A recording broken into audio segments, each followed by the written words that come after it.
On the day of the wedding, I heard my triumphant mother-in-law's voice on the phone.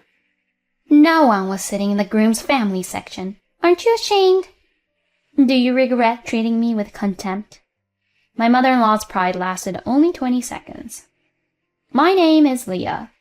I was born on a farm and raised on wheat. I'm also a 28-year-old office worker who loves bread more than side dishes. I used to be a track and field athlete until college, so it was fine back then. But now that I work in an office, eating too much bread leads to excessive calories. Before I knew it, my stomach had gotten so heavy it was weighing down my pants, and when I realized it, I shuddered in horror. It's bad indeed. I decided to start going to the gym after work. I met Aiden, who is soon to be married, at that gym.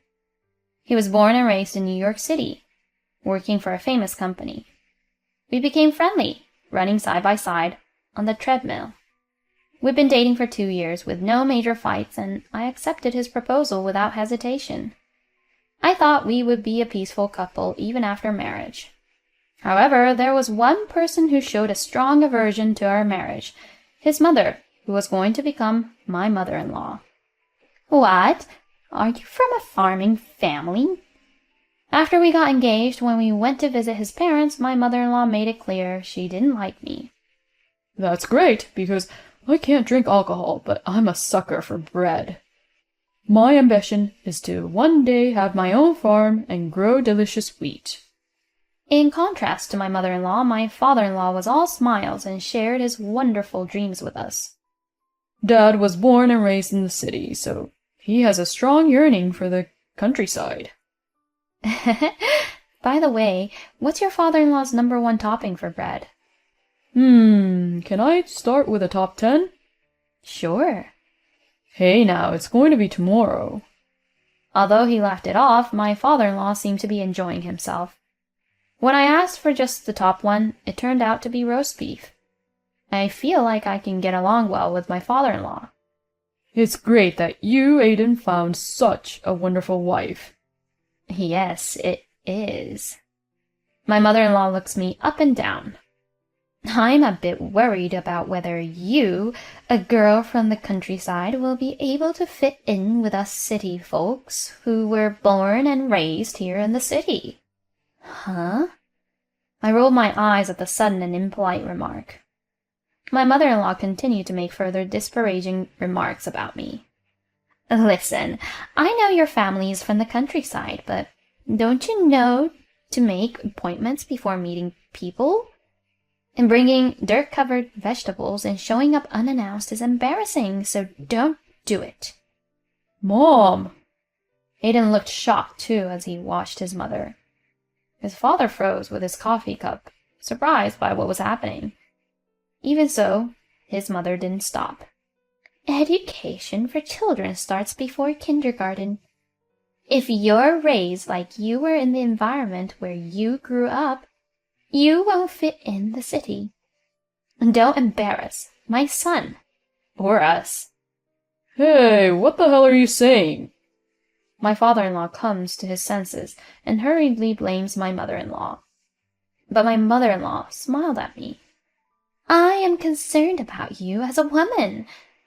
Can a simple and easygoing girl like you really fit in with our family, who have been living in the city for generations?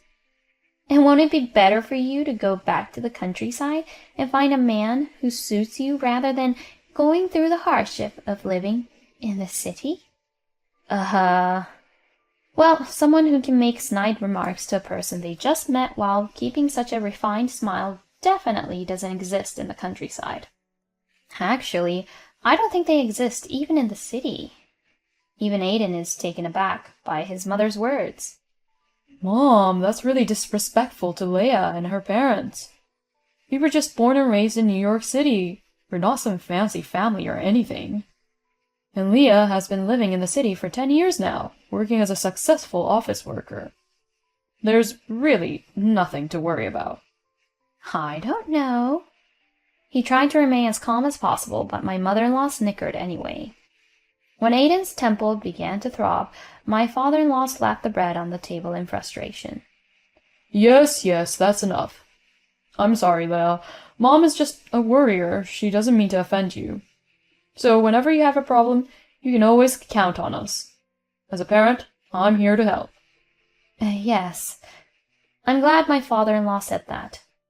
But the whole time, his wife is giving me these looks full of malice and hatred. I couldn't help but let out a sigh at the thought of the challenges ahead in our married life, but I quickly swallowed it down. After reporting to my parents, we started preparing for the wedding. Since many of my friends had already gotten married, I had some ideas about what kind of ceremony I wanted, but there was always something getting in the way. That something was my mother-in-law. First, she begged to come with us to see wedding dresses. Although Aiden refused, she showed up anyway and followed us to the bridal shop near our train station.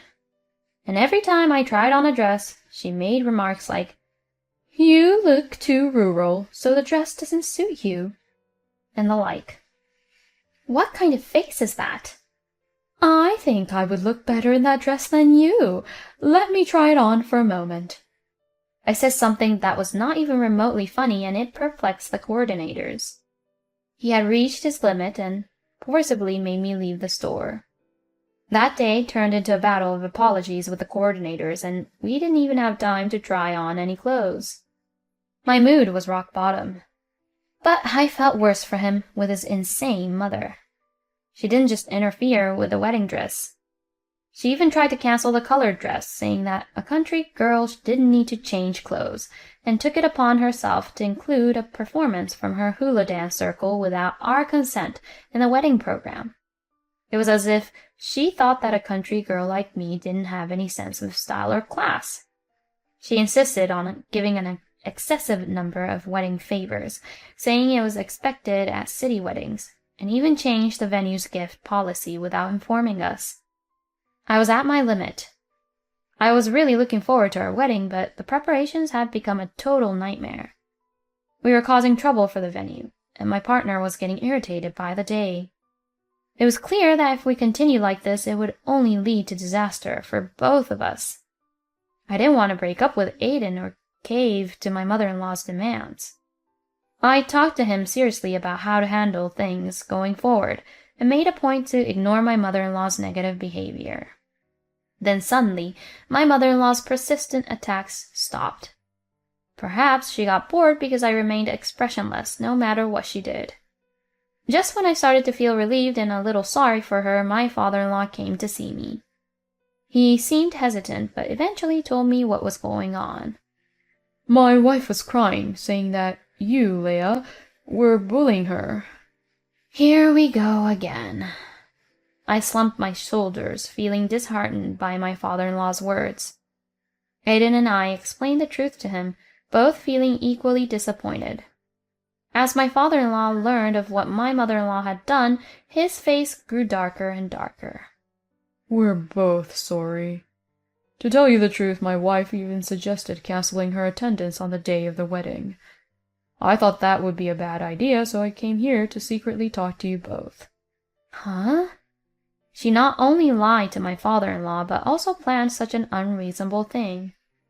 "Apparently, Mother wants to make a silent protest to those around her by having the groom's parents absent, saying it's a result of the bride brainwashing her son. She's even encouraging my other children to not attend." "What? Even my sister and brother?" My husband's eyes widened. She's probably telling everyone, including my husband's siblings, all kinds of nasty things about me. Ugh, my stomach is in knots.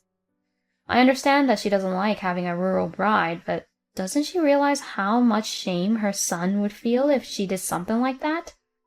Can't she see how sad it makes me feel? "Mom doesn't have to come anymore," my husband muttered with a face that had turned white as a sheet. "If she wants to be absent, she can. Forcing her to attend won't do any good. I should protect Leah." Aiden. My eyes began to well up at Aiden's words. As our emotions were on display, our father-in-law looked away. "I couldn't let go of the desire to believe in the wife I've been with for so many years. But I also want to support you both, Aiden and Leah, from the bottom of my heart. Father-in-law. How could my mother-in-law be so twisted with two such wonderful people? I honestly want to take Aiden's suggestion and ban my mother-in-law, but that would leave a lingering sense of unease in my father-in-law's heart. After much deliberation, we decided to execute a plan. If this doesn't work, then there's no hope for my mother-in-law.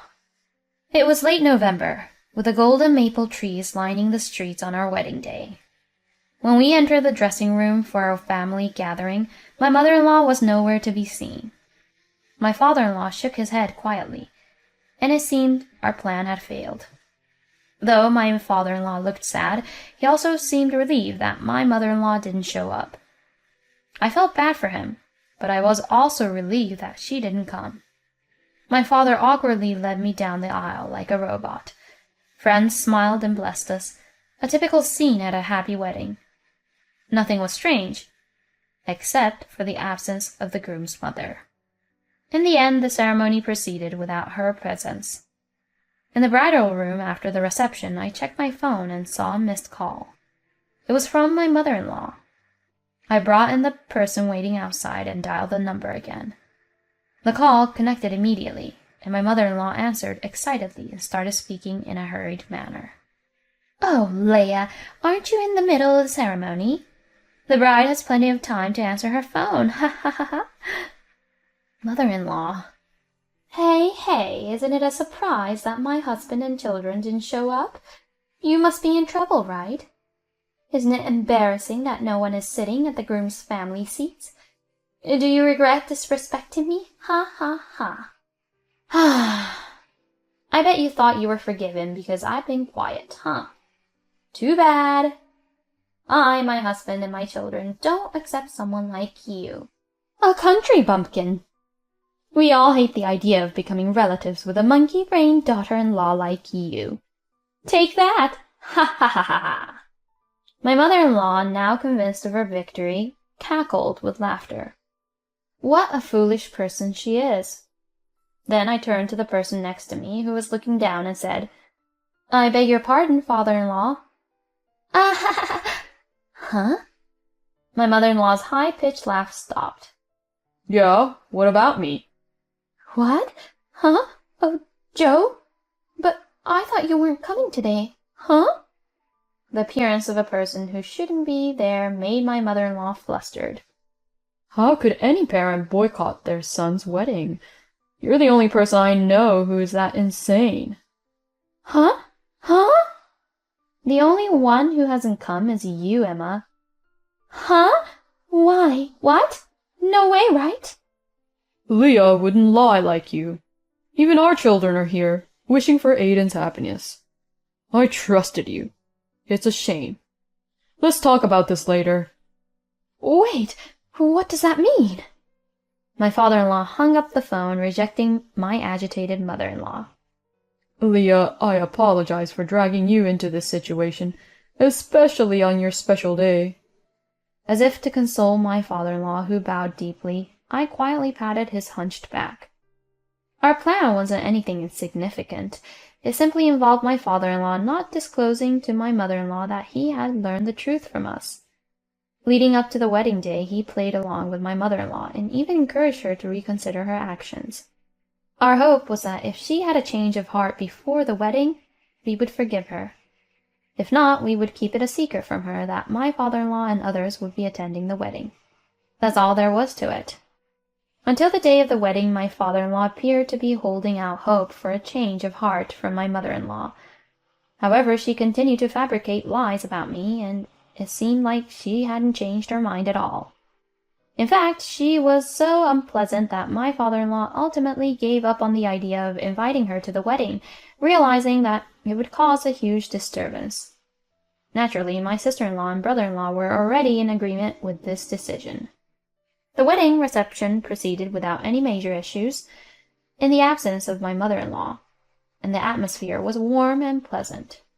I smiled as I saw off the guests and returned to the waiting room with my husband. Suddenly, my mother-in-law appeared with an angry expression, charging down the hallway with its bright red carpet. "Excuse me, Leah." "Oh, hello, Madame Boycott." "What?" That's terrible, Mom. My comment and her son's words caught my mother-in-law off guard, causing her to falter. But she quickly regained her composure and clung to her husband's tuxedo. No, Aiden, that's not it. I just want you to be happy. Enough already, Mom. My father-in-law appeared, hearing my mother-in-law scream. Behind him, my sister-in-law and brother-in-law were also peeking in. Joe, why are you taking her side? I explained to you what she's done to me, didn't I? We checked with Aiden and the others, and it seems like it's your fault. How could you? It's terrible. Just terrible. I watched as my mother-in-law crumpled to the floor, crying like a victim, while her husband looked down on her with disdain. You got what you deserved. You're lucky you were able to boycott my wedding, just like you wanted. No, that's not it. Then what is it? I mean, it's to make you realize. Yes, that's right. Everyone must have thought it was weird to have a wedding without the groom's mother. And they probably noticed that there was a problem with the bride. Yeah, that's why I explained everything properly, right? Huh? The groom's mother boycotted her son's wedding because she didn't like her daughter-in-law, who came from a farming family. Huh? Everyone was disgusted and sympathized with Leah. Huh? But it was cool. He declared, I will definitely protect the bride. Hey, wait a second. What's with you guys? You've been acting like I'm the villain. My husband sighed exasperatedly while watching my panicked mother-in-law. Anyone who sees it will say that Mom is the villain, right? Huh? Yeah, she's the villain. My father-in-law nodded in agreement. Why would you even say something like that, Joe? It's all because of this woman. This woman deceived not only Aiden, but even you, Joe, and made me an outcast. Are you still talking about such foolish things? Even my gentle father-in-law was exasperated by his wife's terrible lack of grace. Even so, my mother-in-law looked around, searching for an ally, and when she found my sister-in-law, she lit up immediately. Sophie, you also have children, so you understand how a mother feels, right? You want your children to be happy, right? Of course. Right? That's why I'll make sure my children won't marry into a family with a trashy mother-in-law like you. Huh? My mother-in-law's eyes widened in shock at the sarcasm of her expressionless daughter-in-law. When I get married, I won't tell my mom right away. I don't want to risk her getting upset if my bride runs away. Although my brother-in-law had a light tone, his eyes were clearly filled with contempt. Henry, what are you saying? I'm your mother, right? Yeah, I'm disappointed that my mom, who I've looked up to for so long, is the kind of person she is. Seriously, apologize to Leah already. The family members cornered my mother-in-law. Ugh. My mother-in-law finally seemed to realize that she was alone. She didn't have any more comebacks, so she just looked around nervously, blinking rapidly and opening and closing her mouth like a fish out of water. When my father-in-law reached out to take his pitiable wife home, she started to flail around wildly, shaking him off. No! I didn't do anything wrong! Hey! I didn't do anything wrong! Hey, calm down. My mother-in-law cried like a child. She really is like a child, thinking that crying will make her be forgiven. Of course, no one finds it endearing or sympathizes with my 57-year-old mother-in-law doing something like that. In the end, my mother-in-law was mercilessly grabbed by both arms by my father-in-law and brother-in-law and dragged away. Is that what they call city manners? My husband gave me a dry laugh as I inadvertently made a sarcastic remark. Afterward, my father-in-law and mother-in-law lived separately. Of course, my mother-in-law was reluctant, but her mother, who learned of her daughter's misbehavior at the wedding, tearfully took her in. It's so sad that my mother-in-law's mother, who is almost 80 years old, has to clean up after her daughter, who is approaching her 60s. What's more surprising is that my mother-in-law's birthplace is even more remote than my family's house. Apparently, her parents were transferred for work when she was in elementary school, so they moved to the city. I mean, she herself was probably running around in the mountains until she went to elementary school, claiming to be from the city, and looking down on me for being a country girl. She was a good wife and mother until this incident, so my father-in-law gave her a grace period before divorcing her. However, judging from my completely dispassionate father-in-law's eyes, it seems difficult for them to live together again. As for my mother-in-law, who has been a full-time housewife and has no qualification, I couldn't possibly imagine her being able to live alone while working and renting a house in the city. She'll probably end up living out her remaining years in the countryside that she had looked down upon so much. It was early summer, about 6 months later. Whoa! My father-in-law fell on his back with a thud and got covered in mud in my family's cornfields. Are you okay? Nah, it's embarrassing to get help from young guys like that. My embarrassed father-in-law scratched his cheek with his muddy hand, which made his face completely black. My father and husband, who heard my father-in-law's scream, rushed over from the next field. My father said, "Oh my, the tough guy got back up." "Geez, Dad," I scolded my grinning father, but my father-in-law laughed it off. Well, I need to strengthen my legs and back more." "That's because you're a city boy, Dad." My husband's comment made all four of us burst out laughing. After the holidays had passed, my father-in-law, who loves wheat, offered to help with planting corn. Although we have a corn planting machine now, so we don't need as many people as before, there are still areas where the machine can't plant, so manual labor is still required. My father-in-law and husband handle the seedlings carefully and take on the heavy work, so my parents are also grateful for their help. As I gaze at the pastoral scenery, I savor my mother's homemade bread. The sound of the rustling corn swaying in the breeze is pleasantly soothing to the ears. Ah, what a beautiful view. I could eat 5 loaves of bread just looking at the scenery. That's sweet of you, Dad. I could eat 10 loaves. Don't compete over something like that. Both my husband and father-in-law seem to be having a good time. My parents, who are watching this, also seem happy, and it warms my heart. Getting married and connecting families, and having more people to share joy with, is such a wonderful thing. My mother-in-law was a disappointing person, but I think it was really great to be able to meet my husband and become a family with my father-in-law. Eating a meal under the blue sky with my beloved family. It was simple, but it was more delicious than any luxurious dish. It was the best. Thank you for watching.